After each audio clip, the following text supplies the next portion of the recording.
willkommen in der Noppenplätzchenscheune. Mein Name ist Blockstar und ja, Freunde, man könnte fast meinen, wir sind am Angelpunkt Kobis Schaffensphase angekommen.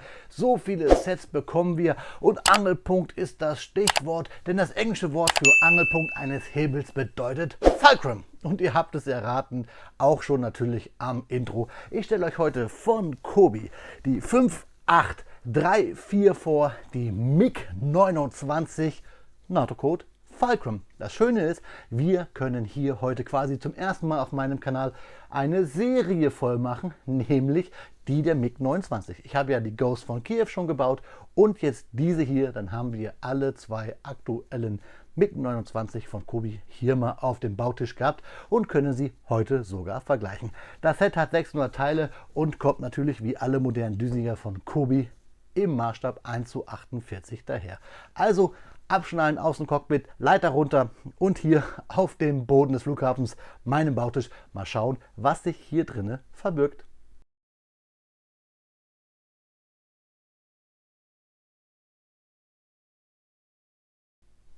Ja, da liegt sie auf dem Bautisch, unsere MiG 29 NATO-Code Fulcrum, 600 Kobi Steine, das Kobi-Set 5834 in der Zusammenarbeit mit dem polnischen Armeemuseum aus der Armed Forces, war ja ein relativ modernes Flugzeug und da Düsenjäger im Maßstab 1:48.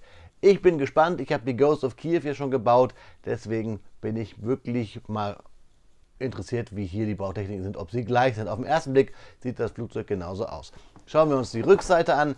Da sehen wir das Flugzeug, finde ich ganz gut, die Morgenröte. Wir sehen den Stand und hier mit dem polnischen Hoheitsabzeichen. Da sehen wir auch ein Originalbild des Flugzeuges. Fakten bekommt ihr natürlich nachher bei dem Speedbip in der Faktenzeit. Wir sehen, das Flugzeug wird 34 cm lang und 9,5 cm hoch. Wir können das Höhenleitwerk bewegen und wir können das Cockpit aufmachen.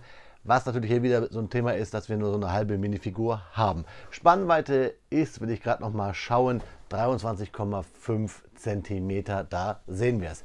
Ja, Freunde, wir wollen aber auch sehen, was sich im Karton verbirgt und wann es hergestellt wurde. Deswegen Karton hier so in meine Hand gelegt. Rechts, da steht es. Und wir zaubern uns mal den Inhalt auf den Karton. Ja, Freunde, da ist der Inhalt auf den Karton gehext. Die Anleitung mit der Grafik, eigentlich wie auf den Karton, nur mit hier schwarzem Hintergrund. Ab 8 Jahren ist das Set, die traurige Zwiebel, Captain Planet, einmal in der Blitze schießt und so weiter. Ganz wichtig für alle, die es nicht wissen, bei den neuesten Kobi-Sets gibt es keine Aufkleber, alles gedruckt, alles pad-printed und die Anleitung und der Karton wurden in der EU gedruckt. Klammer gebunden, DIN A4, Kobi-Anleitungen wie folgt. Alles, was wir bauen, ist farblich. Was gebaut wurde, ist so in einem hellblau oder ganz leichten Grau gehalten. In diesen Vierecken mit den abgerundeten Ecken sehen wir, welche Steine wir brauchen. Und die Nummer hier sagt uns, welchen Baustep wir haben. Hier oben sehen wir, dass wir eine Bauabschnittstütengruppierung haben. Hier sind die Untertüten drin für den Bauabschnitt 1 und die weiteren Steps. Wir sehen auch, dass wir verschiedene Wedges und Slopes haben und fertig sind wir dann mit den Baustep. Hier fangen wir mit der Tüte 2 an, am Baustep 49, aber fertig richtig sind wir beim Baustep, schauen wir es, da haben wir es, 91, wenn wir den Stand auf die MiG stecken. Ich werde auch wie hier das Fahrwerk ausgefahren lassen. Und wir haben auch immer hier solche Anlegehilfen, damit wir sehen, wie groß hier die Fliese ist, die wir brauchen. Und Pfeile weisen uns natürlich den Weg. Letzten Seiten ist dann immer etwas Detailübersicht, damit wir auch kontrollieren können, was alles im Set ist. Wir sehen auch hier schon, bei manchen bedruckten Teilen haben wir zusammengesteckte Steine schon, also so wie hier, ne, einmal 2er und einmal 3er, finde ich ganz cool. Und dann haben wir hier ein bisschen Werbung.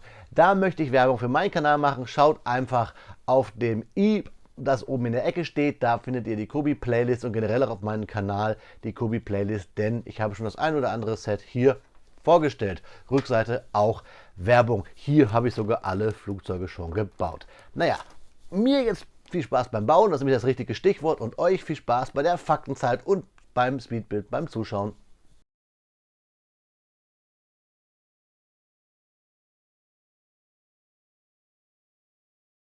Speedbildzeit ist Faktenzeit und natürlich sprechen wir heute über die MiG 29 1972 begann man in der Sowjetunion über eine neue Jägergeneration nachzudenken.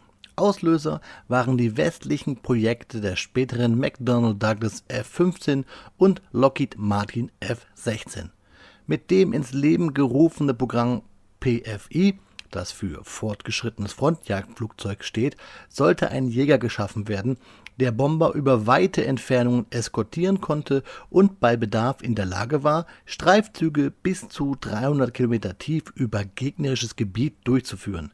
Ferner musste der PFI in der Lage sein, jeden bekannten und zukünftigen Jäger des Westens zu schlagen. Das Programm zielte auf einen leichten und in großer Stückzahl zu bauenden Jäger. Er sollte die Deckung der eigenen Bodentruppen und des Hinterlandes übernehmen. Daraufhin wurden die Entwürfe der Suchoi Su-27, Mikojan Gurevich MiG-29 und der Jakolew Jak-45 und Jak-47 eingereicht. Nach dem Vergleich der Entwürfe entschied man sich bereits 2 Monate später für die Suchoi Su-27 als FPI und für die Mikojan Gurevich MiG-29 als PLMI leichter Massenjäger.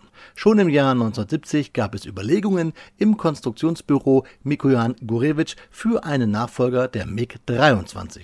Dieser Neuentwurf der MiG-29 gewann auch die Ausschreibung. Der erste Prototyp hatte 1977 bzw. 1978 seinen Erstflug.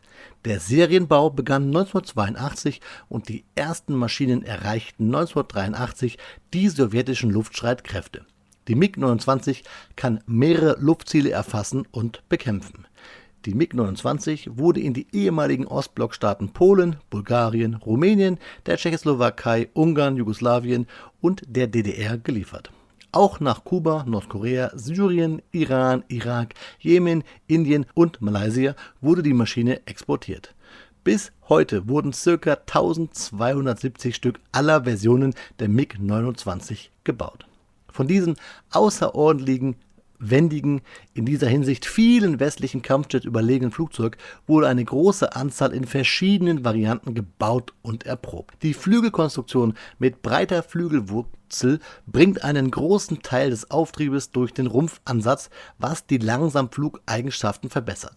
Typisch für die MiG-29 sind die großen Klappen, die die Luftansaugschächte der Triebwerke am Boden abdecken, um ein Eindringen von Fremdkörpern zu vermeiden. Beim Start saugen die Triebwerke Luft über Lamellenschächte auf der Rumpfoberseite an. Am Heck befinden sich die Luftbremse und ein Bremsschirm. Die Maschine besitzt einen 16-Bit-Bordcomputer, einen Frontscheibenprojektor HUD, zuzüglich eines Monitors, eine bordeigene Fehlererkennung, ALEKRAN und 2 Sensorsysteme. Mit dem Radar können Luftziele in der Reichweite von 70 Kilometern erfasst werden und mit dem FLIR, dem Laserentfernungsmesser, eine Reichweite von ungefähr 7 Kilometern, der Laserklasse 3 in Deutschland, die Infrarotziele bekämpft werden. Bemerkenswert ist auch eine Helmvisieranlage, die es dem Piloten erlaubt, mittels Kopfbewegungen ein Ziel anzuvisieren. Die Zielsuchköpfe der Raketen erhalten dann automatisch die Zielparameter. Ja, Freunde, ich hoffe, die Fakten haben euch bis hierher gefallen. Ich möchte euch aber nochmal sagen, dass ich euch gerne dieses Flugzeug in anderen Zeiten präsentiert hätte, in glücklicheren, in friedlicheren. Ich finde dieses Flugzeug wunderschön, diese Form ist super, aber es ist nun mal eine Waffe. Und trotzdem möchte ich betonen, dass Waffen keine Menschen umbringen. Menschen bringen Menschen um. Übrigens zum Ende noch dieser nachdenklichen Worte ein Fakt, nämlich dass 22 MiG-29 aus Polen mal deutsche Flugzeuge waren, denn die Bundesluftwaffe hat 24 Maschinen von der Nationalen Volksarmee der DDR übernommen. 22 davon gingen dann für einen symbolischen Preis an die polnischen Luftstreitkräfte. So, das war's aber zum Kobi-Set bzw. zu der Geschichte rund um das Kobi-Set 5834. Euch jetzt viel Spaß beim Review. Nach 2 Stunden steht sie da, unsere MiG-29 NATO-Code Fulcrum, die 5834-600 Steinchen. Nicht wundern, warum ich euch hier die 5833, die Ghost of Kiew, die MiG-29 aus der Ukraine daneben gestellt habe. Einfach aus dem Grund, weil beide 600 Steine haben. Also sind sie eigentlich fast identisch. Ganz kurz, bevor wir ein bisschen so drauf eingehen, was wir vielleicht hier als Unterschiede haben. Diese MiG-29 hier ist zwar eine polnische, sie ist aber auch eine deutsche und eine, ja, also eine BRD und DDR MiG-29. Die 4, dreimal die 1, hier sehen wir es und da sehen wir auch das Wappen, ist eine Maschine der 41. ELT. Das ELT ist polnisch und steht für taktische Fliegerstaffel. War mal eine NVA-Fliegertruppe, Maschine, ist eher eine MiG-29G vom Jagdgeschwader 3, Wladimir Komarov aus Peschen, das liegt in Brandenburg. Heute ist das ein Solarpark, kein Flugplatz mehr der NVA. Ging dann über zur Bundesdeutschen Luftwaffe zum JG 43 Steinhoff nach Lage, das liegt in Mecklenburg-Vorpommern. Da hatte die Maschine bei der Bundeswehr die Kennung 29+4 und ist dann mit weiteren Maschinen für 1 Euro symbolisch an den NATO-Partner Polen verkauft worden. Und heute ist es halt die 4, dreimal die 1 des 41. ELT. Die Maschine hat im Vergleich zur Luftwaffe hier vorne, das kann man auch sehen, wobei es bei der auch ist, aber wir gehen jetzt einfach mal hiervon aus, weil im Original wäre auch hier eine Veränderung, nämlich das sogenannte TACAN wurde bei der polnischen Luftwaffe nachgerüstet. Das TACAN steht für Tactical Air Navigation System. Das war bei der Bundeswehr anders als bei der MiG-29. Die Lackierung ist auch anders. Bei der Bundeswehr hätten wir so ein durchgehendes Grau-Blau. Hier haben wir jetzt dieses Tarnmuster. Ein bisschen ähnlich wie bei der ukrainischen Version, wobei die ja dieses Digitalmuster hat. Hier haben wir es geschwungen, zeige ich euch gleich. Aber noch. Ja, wie gesagt, das Fahrzeug ist heute stationiert in Malbork in Polen. 2 Stunden habe ich wirklich gebraucht zum Bauen. Es hat super viel Spaß gemacht. Es war wirklich ein lockeres Wegklemmen. Ich habe bloß leider wieder mal ein Problem, dass ich ein Fehlteil hatte, beziehungsweise habe ich ein anderes Teil dabei. Und ihr seht es hier hinten am Höhenleitwerk, habe ich nämlich eine Wedge mit Noppen. Das ist eigentlich eine Wedge ohne, also ein Wedge-Teil glatt, habe ich jetzt hier mit Noppen. Ja, werde ich austauschen, beziehungsweise habe ich schon bestellt bei Kobi. Geht einfach auf Kobipedia und schaut dort unter Missing Blocks. Da kommt ihr dann zum Link, wo ihr bei Kobi das dann nachordern könnt. Dann macht ihr einfach einen Screenshot der Anleitung, welcher Stein euch fehlt, in welchem Baustep, und dann schickt euch das Kobi relativ schnell raus. Zum Vergleich, hier seht ihr es, eigentlich müsste es hier so ein glattes Teil sein. Hier habe ich aber Noppe, da glatt, da Noppe. Ja, dieses hier sind jetzt beides unsere MiG-29, die es gibt. Hier bei der Ghost of Kiev haben wir halt einen Preis mal gehabt von 70 Euro. Hier dann von um die 40. Natürlich gehört die Figur nicht dazu, die gab es ja mal einzeln für einen 10er. Ich muss sagen, mir gefällt die MiG-29 richtig. Ich habe es euch gesagt, ich mag einfach diese Art und Weise, diese doppelten Einläufe, Lufteinlässe, vielmehr nicht Einläufe. Hier seht ihr mit dem Doppelleitwerk. Das ist einfach so, ich bin Kind der 80er, Stählerne Adler und Co. Das ist einfach ein wunderschönes Flugzeug. Wenn es keine Waffe wäre, wäre es kaum auszuhalten. Ja, Bautechniken ganz simpel, genauso eigentlich wie bei der MiG-29 hier der Ukraine, also eigentlich fast identisch, bis auf die Farben. Ihr seht es, hier haben wir halt geschwungenes, bedrucktes Tarnmuster und ich finde, die Farbechtheit zu den normalen Steinen ist fast identisch. Wir haben hier die gebaute Kokarde von der polnischen Luftwaffe. Wir haben hier das Symbol der 41. ELT, der taktischen Fliegerstaffel. Ich will mal gucken, ob wir es scharf kriegen. Nein, meine Kamera will es nicht. Ich versuche es euch mal einzublenden. Dann von hier vorne da dieses TACAN, was wir zwar auch da haben, aber ich denke mal, das soll es sein. Ihr seht hier, ich habe es ein bisschen etwas fester zudrücken müssen. Was ich ganz cool finde, ist, wie in echt, dass wir hier so grüne Rattennaben haben beim Fahrwerk. Das ist eh so eigentlich der schwachste Punkt, finde ich, bei dem Fahrwerk, weil man drückt das hier mit so diesen schwarzen Stangen zusammen. Und wenn man die nicht richtig zusammendrückt, also zu tief in die Tube steckt, dann hält das hier nicht mehr. Da muss man schweinemäßig aufpassen, da fällt einem dann immer das Fahrwerk ab. Ja, hier haben wir Drucke, da haben wir Drucke, da haben wir Drucke. Und Da habe ich euch gesagt. Also ein wunderschönes Flugzeug, wieder mit beschränkten Piloten. Also wir haben hier nur so eine kleine, ja, beinamputierte Figur mit Armen über die Schulter. Hinten haben wir das Triebwerk so angedeutet mit, ja, es sieht eigentlich immer aus, finde ich, sieht aus wie Verschlüsse von Zahnpasta und Co. Meine Kamera will es nicht so richtig scharf stellen.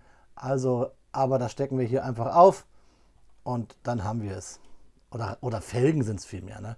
Felgen, aber es hat was von Zahnpasta. Ja, ich habe es natürlich gebaut mit Fahrwerk, ist aber auch so angedeutet. Und dann haben wir natürlich hier noch den Stand.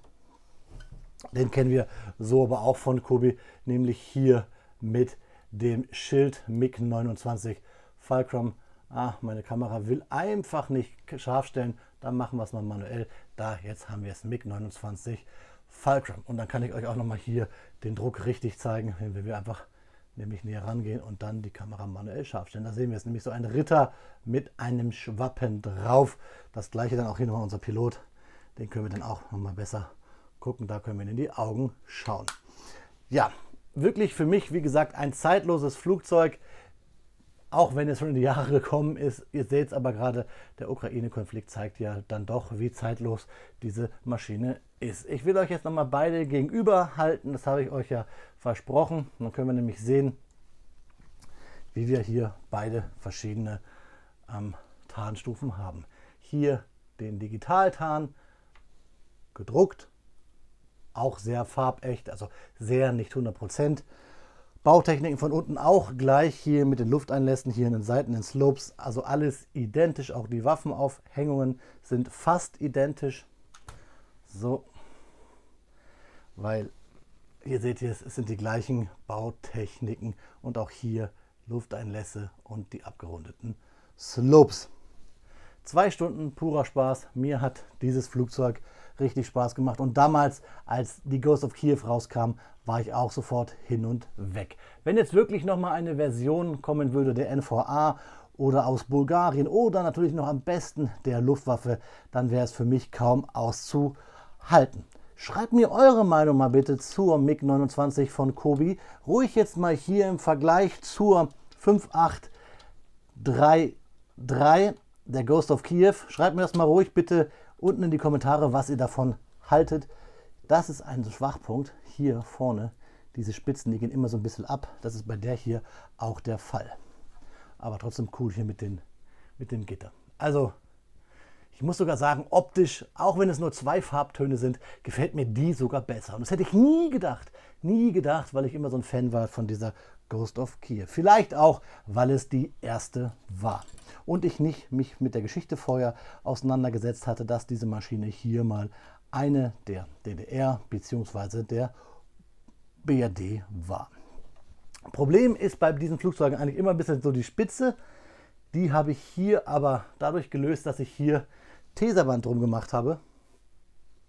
Und das sieht mir jetzt nicht so richtig, aber ich habe hier um den Pin hier Teserband gemacht. Dann geht er da zwar nicht mehr raus, aber hält dafür dann hier umso besser. Das ist hier der gleiche Fall gewesen. Da seht ihr, da ist der Pin sehr doll rein, aber so, zack, zack. Da seht ihr auch übrigens einen Unterschied, dass wir nämlich hier, ich zeige es euch, ein bautechnischer Unterschied, dass wir hier diesen berühmten Kobi-Pin haben, diesen Stab, während wir hier ein Bracket haben. Also da hat Kobi an der Nase nochmal eine kleine Veränderung gehabt. Da seht ihr es. Ja, so haben wir mal ein bisschen nochmal baulichen Unterschied zwischen beiden Maschinen.